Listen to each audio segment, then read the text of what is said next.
ದರ್ಶನ್ ವಿರುದ್ಧ ಅನೇಕ ಈಗ ಸಾಕ್ಷ್ಯಗಳು ಸಿಕ್ಕಿವೆ. ಅದರಲ್ಲಿ 5 ಪ್ರಬಲವಾಗಿರುವಂಥ ಸಾಕ್ಷ್ಯಗಳು ಈಗ ಬಹಳ ಮಹತ್ವವನ್ನು ಪಡ್ಕೊಳ್ತಾ ಇದೆ ಚಾರ್ಜ್ ಶೀಟ್ ಅನ್ನು ಸಲ್ಲಿಕೆಯನ್ನ ಮಾಡುವಂಥ ಸಂದರ್ಭದಲ್ಲಿ. ದರ್ಶನ್ ವಿರುದ್ಧ 5 ಪ್ರಬಲ ಸಾಕ್ಷ್ಯಗಳು ನಾಳೆ ಮಧ್ಯಾಹ್ನ ಚಾರ್ಜ್ ಶೀಟ್ ಸಲ್ಲಿಕೆ ಅಂತಿದ್ದಾರೆ. 4500 ಪುಟಗಳ ಚಾರ್ಜ್ ಶೀಟ್ ಇದಾಗಿರುತ್ತೆ. 4500 ಪುಟಗಳ ಚಾರ್ಜ್ ಶೀಟ್. ಸೊ 5 ಸಾಕ್ಷ್ಯಗಳೇ ದರ್ಶನ್ಗೆ ಕಂಟಕವಾಗಲಿದೆಯಾ ಅಂತಿದ್ದಾರೆ. ಈಗಾಗಲೇ ಹಲವು ಸಾಕ್ಷ್ಯಗಳನ್ನು ಈಗ ಹುಡ್ಕೊಂಡಿದ್ದಾರೆ. ಎಲ್ಲ ರಿಪೋರ್ಟ್ಗಳಲ್ಲೂ ಕೂಡ ತರಿಸ್ಕೊಂಡಿದ್ದಾರೆ. ಆ ಸಾಕ್ಷ್ಯಗಳ ಆಧಾರದ ಮೇಲೇ ದರ್ಶನ್ ಅವ್ರನ್ನ ಅರೆಸ್ಟ್ ಮಾಡಿ ಈಗ ಒಳಗಡೆ ಇಟ್ಟಿರೋದು, ನ್ಯಾಯಾಂಗ ಬಂಧನದಲ್ಲಿರೋದು. ಸೊ ಪಬ್ಲಿಕ್ ಟಿವಿಯಲ್ಲಿ ನಿಮಗೆ ಚಾರ್ಜ್ ಶೀಟ್ನ ಸ್ಫೋಟಕ ಮಾಹಿತಿಯನ್ನು ನಿಮ್ಮ ಮುಂದೆ ಇಡ್ತಾ ಇದ್ದೀವಿ. 5 ಪ್ರಬಲ ಸಾಕ್ಷ್ಯಗಳು ಈಗ ದರ್ಶನ್ಗೆ ಕಂಟಕವಾಗಲಿದೆಯಾ ಅಂತಿದ್ದಾರೆ. ಸೊ ಯಾವ್ಯಾವುದು 5 ಸಾಕ್ಷ್ಯಾಧಾರಗಳು ಈಗ ಬಹಳ ದರ್ಶನ್ಗೆ ಕಂಟಕವಾಗೋದು. 4500 ಪುಟಗಳ ಚಾರ್ಜ್ ಶೀಟ್ ಸಲ್ಲಿಕೆಯನ್ನ ನಾಳೆ ಮಾಡಲಿದ್ದಾರೆ. ಸೊ ಯಾವ್ಯಾವುದು 5 ಸಾಕ್ಷ್ಯಾಧಾರಗಳು ಅನ್ನುವಂಥದ್ದನ್ನ ನೋಡೋಣ. ಯಾವ 5 ಸಾಕ್ಷ್ಯಗಳು ಈಗ ದರ್ಶನ್ಗೆ ಕಂಟಕವಾಗತ್ತೆ, ಅದು ಚಾರ್ಜ್ ಶೀಟಲ್ಲೂ ಕೂಡ ಉಲ್ಲೇಖ ಆಗತ್ತೆ. FSL ರಿಪೋರ್ಟ್ ಮೊದಲನೇದಾಗಿ. ಸೊ ಅದರಲ್ಲಿ ಎದೆಯ ಎಲುಬು ಮುರಿದಿರೋದು, ಶ್ವಾಸಕೋಶಕ್ಕೆ ಮೂಳೆ ಚುಚ್ಚಿರೋದು, ಇವೆಲ್ಲವೂ ಕೂಡ ಅತಿ ಮುಖ್ಯವಾಗಿ. ತಲೆಗೆ ಗಂಭೀರ ಗಾಯವಾಗಿರೋದು, ಮೆದುಳಿನಲ್ಲಿ ತೀವ್ರ ರಕ್ತಸ್ರಾವವಾಗಿರೋದು. ಅಲ್ಲೇ ಲಾರಿಗೆ ಹೋಗಿ ತಲೆ ಗುದ್ದಿಸಿದ್ರಲ್ಲ ಅದು. ಲಾರಿಯ ಹಿಂಭಾಗಕ್ಕೆ ಗುದ್ದಿರೋದ್ರಿಂದ ತಲೆಗೆ ಗಾಯವಾಗಿರೋದು, ಹಾಗಾಗಿ ಮೆದುಳಿನಲ್ಲಿ ತೀವ್ರ ರಕ್ತಸ್ರಾವವಾಗಿರೋದು. ಇನ್ನು ಬೆನ್ನು ಮೂಳೆ ತೀವ್ರ ಹಾನಿಯಾಗಿರೋದು, ಬೆನ್ನು ಮೂಳೆಗೆ. ವೃಷಣ ಚೀಲದಲ್ಲಿ ರಕ್ತ ಸೋರಿಕೆಯಾಗಿರೋದು, ಕಾಲಲ್ಲಿ ಒದ್ದಿರೋದ್ರಿಂದ ವೃಷಣಕ್ಕೆ ಗಾಯವಾಗಿದೆ, ಮೊಣಕಾಲು ಮುರಿದಿದೆ, ಬಲಗಣ್ಣಿಗೆ ತೀವ್ರವಾದ ಹಾನಿಯಾಗಿದೆ. ಡೆತ್ ಟೈಮ್ ಸಂಜೆ 6ರಿಂದ 6:30. ಸಾವಿಗೆ ಕಾರಣ ಮೆದುಳಿಗೆ ತೀವ್ರ ರಕ್ತಸ್ರಾವ ಆಗಿರೋದ್ರಿಂದ, ಮೆದುಳಲ್ಲಿ ತೀವ್ರ ರಕ್ತಸ್ರಾವವಾಗಿರೋದ್ರಿಂದ ಸಾವಾಗಿದೆ. ಸೊ ಹಾಗಾಗಿ ಇದು ಅತ್ಯಂತ ಮುಖ್ಯವಾಗಿ ಒಂದು FSL ರಿಪೋರ್ಟ್. ಸೊ ಇದರಲ್ಲಿ ದರ್ಶನ್ ಪಾತ್ರ ಏನು ಅಂತಂದಾಗ ಅದಕ್ಕೆ ಸಾಕ್ಷ್ಯಾಧಾರಗಳು ಪ್ರಮುಖ ಪಾತ್ರವನ್ನು ವಹಿಸುತ್ತೆ. ಒದ್ದಿರೋದು ಯಾರು, ತಲೆಗೆ ಗುದ್ದಿಸಿರೋದು ಯಾರು, ಇವೆಲ್ಲವೂ ಬರುತ್ತೆ. ಇನ್ನು FSL ರಿಪೋರ್ಟ್ 2, ದರ್ಶನ್ ಬಟ್ಟೆಯ ಮೇಲೆ ರಕ್ತದ ಕಲೆ. RR ನಗರ ನಿವಾಸದಲ್ಲಿ ವಶಕ್ಕೆ ಪಡೆದಂಥ ಬಟ್ಟೆ, ಕಪ್ಪು ಬಣ್ಣದ ಟಿ ಶರ್ಟ್, ನೀಲಿ ಕಲರ್ ಜೀನ್ಸ್ ಪ್ಯಾಂಟನ್ನು ಹಾಕಿಕೊಂಡಿದ್ರು ಅವರು. ಸೊ 2 ಬಟ್ಟೆಯಲ್ಲೂ ಕೂಡ ರೇಣುಕಾಸ್ವಾಮಿಯ ರಕ್ತ ಅಲ್ಲಿ ಪತ್ತೆಯಾಗಿರೋದು. 2ರಲ್ಲೂ ಕೂಡ ಪ್ಯಾಂಟ್ನಲ್ಲಿ ಚಿಮ್ಮಿದ ರೀತಿಯಲ್ಲಿ ರಕ್ತ ಪತ್ತೆಯಾಗಿದೆ. ಅಂದರೆ ಎದುರುಗಡೆ ಇರುವಂಥವ್ರು ಯಾರಿಗಾದ್ರೂ ಹೊಡೆದಾಗ ಅಲ್ಲಿ ರಕ್ತ ಚಿಮ್ಮಿದಾಗ ನಿಮ್ಮ ಮೇಲೆ ಬಟ್ಟೆ ಮೇಲೆ ಬಂದು ಬೀಳೋ ರೀತಿಯಲ್ಲಿ ಆಗಿದೆ ಅಂತೆ. ಬಟ್ಟೆ ತೊಳೆದಿದ್ರೂ ಕೂಡ ಲುಮಿನಾಲ್ ಟೆಸ್ಟ್ನಲ್ಲಿ ರಕ್ತದ ಕಲೆ ಪತ್ತೆಯಾಗಿದೆ. ಹಾಗಾಗಿ ಇವೆಲ್ಲವೂ ಕೂಡ ಕಂಟಕವಾಗಿರೋದು. ಒಂದು FSL ರಿಪೋರ್ಟ್ 1, FSL ರಿಪೋರ್ಟ್ 2, ಈಗ FSL ರಿಪೋರ್ಟ್ 3 ನೋಡೋಣ.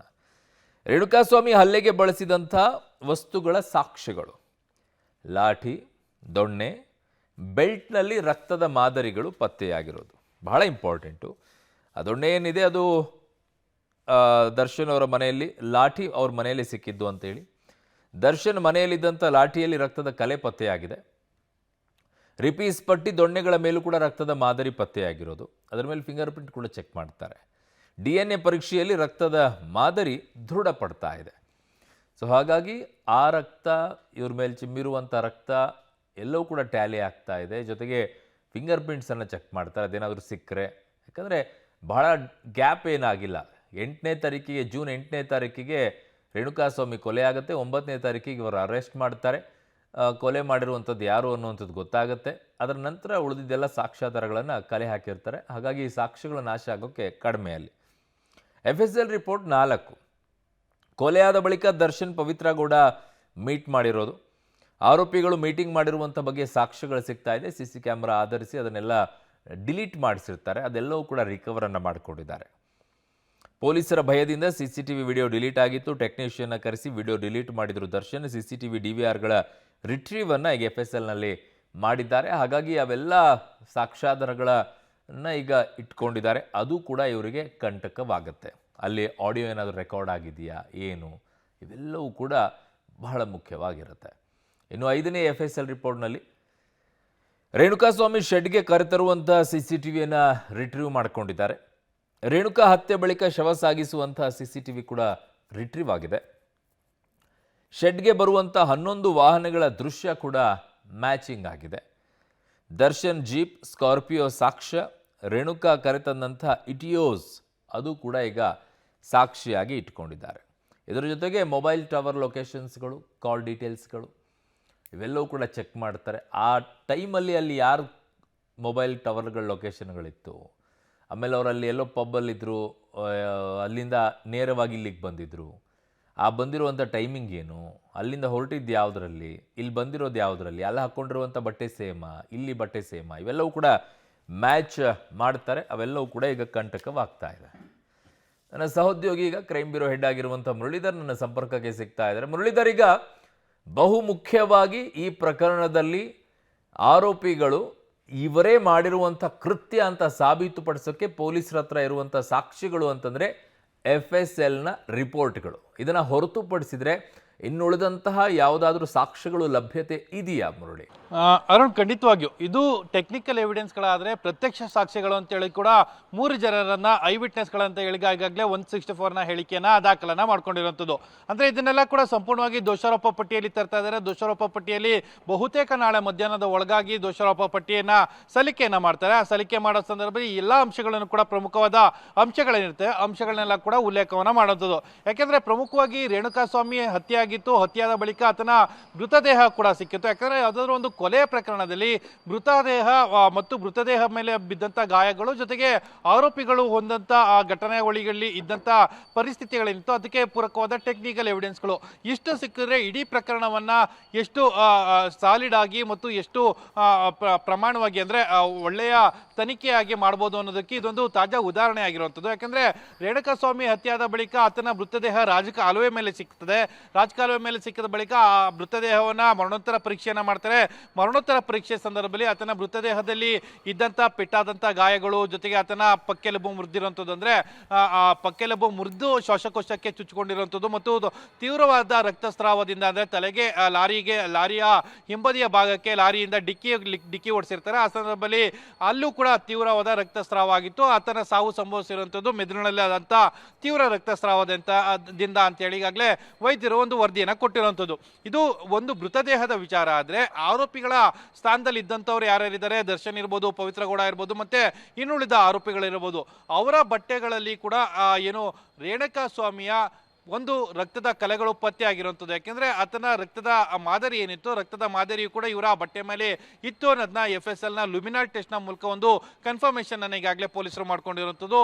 ಆ ಹಿನ್ನೆಲೆಯಲ್ಲಿ ಇಡೀ ಪ್ರಕರಣಕ್ಕೆ ದೊಡ್ಡ ತಿರುವು, ದೊಡ್ಡ ಮಟ್ಟದ ಸಾಕ್ಷಿ, ಮಹತ್ವದ ಸಾಕ್ಷಿ ಇಲ್ಲಿ ಸಿಗ್ತಾ ಹೋಗ್ತದೆ. ಅದಾದ ನಂತರ ಆರೋಪಿಗಳು ಒಂದಷ್ಟು ಕಡೆಯಲ್ಲಿ ಏನು ಮೀಟಿಂಗ್ ಅನ್ನ ಮಾಡ್ಕೊಳ್ತಾರೆ. ಮೀಟಿಂಗ್ ಅನ್ನ ಮಾಡಿಕೊಂಡು ಶವನ ಯಾವ ರೀತಿಯಲ್ಲಿ ಸಾಗಿಸುವಂಥದ್ದು, ಶವನ ಯಾವ ರೀತಿಯಲ್ಲಿ ಬಿಸಾಡಬೇಕು, ಇದೆಲ್ಲದ್ರ ಬಗ್ಗೆ ಕೂಡ ಒಂದಿಷ್ಟು ಚರ್ಚೆಗಳು ನಡೆದಿತ್ತು. ಚರ್ಚೆಗಳು ನಡೆದ ನಂತರ ಪೊಲೀಸರು ನಮ್ಮನ್ನೆಲ್ಲಾದ್ರೂ ಹಿಡಿತಾರೆ ಮತ್ತು ಪೊಲೀಸರು ನಮ್ಮನ್ನ ಬಂಧನಕ್ಕೆ ಒಳಪಡಿಸ್ಬೋದು ಅನ್ನೋ ಭಯದಿಂದ ಪವಿತ್ರ ಗೌಡ ಮನೆ ಅಥವಾ ದರ್ಶನ್ ಮನೆ ಎರಡರಲ್ಲೂ ಮನೆಯಲ್ಲೂ ಕೂಡ DVR ಅನ್ನ ಅಂದ್ರೆ CCTVಯಲ್ಲಿ ಇದ್ದಂತ ರೆಕಾರ್ಡ್ ಆದಂತ DVR ಏನಿತ್ತು ಅದನ್ನೆಲ್ಲ ಸಂಪೂರ್ಣವಾಗಿ ಡಿಲೀಟ್ ಅನ್ನ ಮಾಡಿದ್ರು. ಅದನ್ನ ರಿಟ್ರೀವ್ ಮಾಡಿದಾಗ ಈ ಆರೋಪಿಗಳು ಪ್ರದೂಷ್ ಇರ್ಬೋದು, ವಿನಯ್ ಇರ್ಬೋದು, ಕೇಶವಮೂರ್ತಿ ಇರ್ಬೋದು, ನಿಖಿಲ್ ನಾಯಕ್ ಇರ್ಬೋದು, ಇವರೆಲ್ಲರೂ ಕೂಡ ಅಲ್ಲಿ ಮೀಟಿಂಗ್ ಅನ್ನ ಮಾಡಿರುವಂಥದ್ದು.